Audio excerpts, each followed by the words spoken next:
everyone, welcome back to our channel The Learning Companion. इस video में हम CUET के बारे में बात करेंगे, central universities entrance test. CUET आपका क्या है, What is the need for the Central Universities Common Entrance Test, and उसके बाद हम बात करेंगे कि इसके बेनिफिट्स, जो बच्चा इस एंट्रेंस टेस्ट में अपीयर होगा, जो 12th क्लास के बच्चे हैं उनके लिए इसके क्या बेनिफिट्स हैं, एंड उसके बाद हम इस क्वेश्चन पे थोड़ा सोचेंगे कि इस coaching necessary for this entrance test, and finally हम बात करेंगे कि जो क्रिटिसिज्म, बहुत सारे लोग इस एंट्रेंस टेस्ट को क्रिटिसाइज भी कर रहे हैं, उनके क्रिटिसिज्म के क्या क्या रीजंस हैं, वो किस किस बेसिस पे इस एंट्रेंस टेस्ट को क्रिटिसाइज कर रहे हैं। तो ये सारी पॉइंट्स हम इस वीडियो में देखेंगे। हो सकता है कि वीडियो थोड़ी सी लंबी चली जाए, बट इसमें हम CUET का कंप्लीट एनालिसिस करेंगे, तो प्लीज इस वीडियो को एंड तक देखना। तो सबसे फर्स्ट क्वेश्चन हमारे पास है, व्हाट इज CUET? CUET आपका पहले CUCT के नाम से कंडक्ट होता था, that is central universities common entrance test. Now it has become central universities entrance test. ये आपका UG एंड PG कोर्सेज जो होंगे आपके सेंट्रल यूनिवर्सिटीज में, उन यूनिवर्सिटीज में एडमिशन के लिए जो एंट्रेंस टेस्ट कंडक्ट होगा, now that is CUET। Total आपके पास 45 सेंट्रल यूनिवर्सिटीज हैं। पहले सिर्फ 12 सेंट्रल यूनिवर्सिटीज के लिए आपका एंट्रेंस टेस्ट होता था, बट अब 45 सेंट्रल यूनिवर्सिटीज, जो भी UGC फंडेड यूनिवर्सिटीज हैं, उन सभी में एडमिशंस के लिए आपके पास सिर्फ एक ही एंट्रेंस एग्जाम होगा, and that is central universities entrance test. It will be completely computer-based, objective-type entrance exam, and it will be conducted in 13 languages.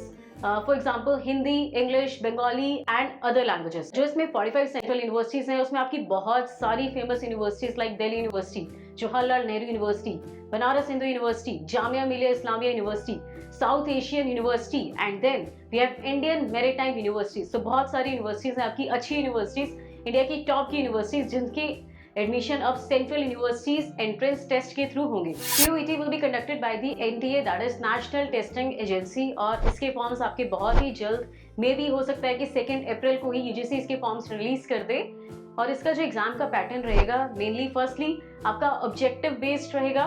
उसके बाद जो आपका सिलेबस है, जो क्वेश्चंस इसमें होंगे, that will be completely based on the syllabus of the class 12th and NCERT based syllabus. जो exam होगा आपका क्लास 12th के लेवल का होगा, एंड इसमें जो सिलेबस आएगा वो NCERT का आएगा। और उसके बाद आपके जो एग्जाम का जो पैटर्न रहेगा, उसमें आपके पास 3 सेक्शंस होंगे।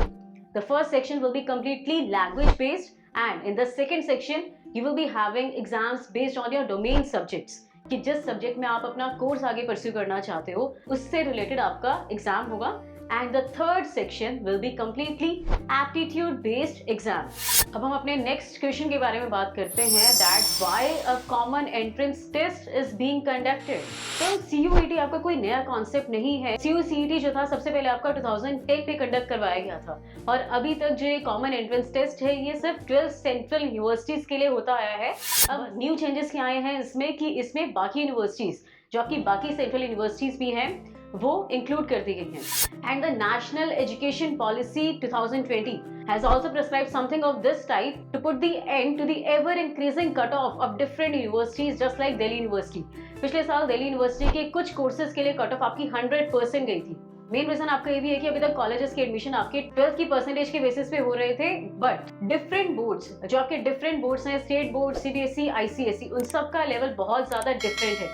किसी बोर्ड में 95% लाना भी बहुत आसान है, बट किसी बोर्ड में 80% लाना भी एक बच्चे के लिए बहुत ज्यादा मुश्किल हो जाता है। So CUET is also recommended to end this non-uniformity in the admission process, and the main reason is to shift the focus from the rote learning and cramming to developing the critical thinking ability in the Indian education system. अब हम बात करते हैं कि CUET के आपके पास बच्चों के लिए और हमारे कंप्लीट एजुकेशन सिस्टम के लिए क्या क्या बेनिफिट्स हैं। सबसे पहला बेनिफिट ये होगा कि बच्चों को सिर्फ अब एक सिंगल एंट्रेंस एग्जाम में अपीयर होना है। पहले बहुत सारी यूनिवर्सिटीज के अलग अलग एडमिशन प्रोसीजर रहता था, अलग अलग एंट्रेंस एग्जाम्स में उन्हें अपीयर होना पड़ता था। So it will save the candidates time, effort, and most importantly it will save the money, because now they do not have to fill various entrance exams. CUET will also reduce the burden on the students and the colleges. अब एक single procedure है जिससे सारे colleges में admission हो सकता है, and most importantly it will provide the objectivity to the admission process. Matter नहीं करता है कि इंडिया के किस कोने से बच्चा है, किस बोर्ड से बच्चे ने पढ़ाई करी है, सबको सिर्फ एक ही सिंगल एंट्रेंस एग्जाम में अपीयर होना है, and it will also reduce the inequality in the admission process. And the most important benefit of the CUET is that it will provide the second chance to the students, because अगर किसी बच्चे के 75% या 70% marks भी हैं तब भी उसके पास एक मौका है CUET में अच्छा परफॉर्म करके एक अच्छे कॉलेज में एडमिशन ले सकता है। नेक्स्ट क्वेश्चन जो CUET के लिए सबसे ज्यादा इंपॉर्टेंट है is that is coaching necessary for a student to clear the CUET। तो इसके बारे में UGC के चेयरपर्सन ने बहुत ही स्पेसिफिकली कहा है कि special classes for CUET are not needed, because जो CUET का सिलेबस है वो कम्प्लीटली क्लास 12th NCERT के बेसिस पर होगा और डिफरेंट बोर्ड्स का जो सिलेबस है उसको भी ध्यान में रखा जाएगा। And most importantly experts paper को इस तरह से डिजाइन करेंगे कि उसका जो डिफिकल्टी लेवल होगा एंड उसके क्वेश्चन सॉल्व करने के लिए बच्चे को किसी स्पेशल कोचिंग की जरूरत नहीं होगी। और उन्होंने एक बहुत अच्छा पॉइंट हाईलाइट करा है, दैट इज IIT या नीट जैसे एग्जाम्स में आपके पास 1 million students compete for just 16 to 17,000 seats. In UPSC also 1 million students compete for just 1,000 seats.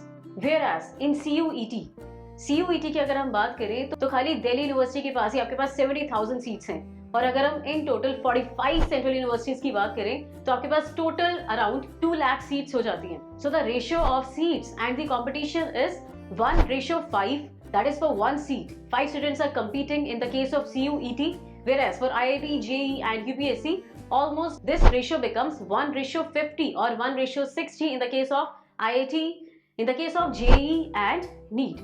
तो उन्होंने साफ साफ क्लैरिफाई करा है कि इसके लिए किसी कोचिंग की जरूरत नहीं है। अब CUET का एक और पहलू डिस्कस कर लेते हैं कि कुछ लोग CUET को क्रिटिसाइज भी कर रहे हैं। तो किस बेसिस पे वो क्रिटिसाइज कर रहे हैं, क्या क्या पॉइंट्स वो सामने ला रहे हैं। तो सबसे पहला पॉइंट, सबसे पहला क्रिटिसिज्म जो दिया है वो तमिलनाडु के हायर एजुकेशन मिनिस्टर ने दिया है। एंड जो क्रिटिसिज्म उनकी तरफ से आ रहा है that is exactly the same as was in the case of the NEET. And they are saying that entrances like CUET and NEET will adversely affect the opportunities of the students of the Tamil Nadu and the other states. उनके लिए DU, GNU जैसे central universities में admission लेना और भी ज्यादा difficult हो जाएगा। And it will also adversely affect the opportunities of the underprivileged sections of the society.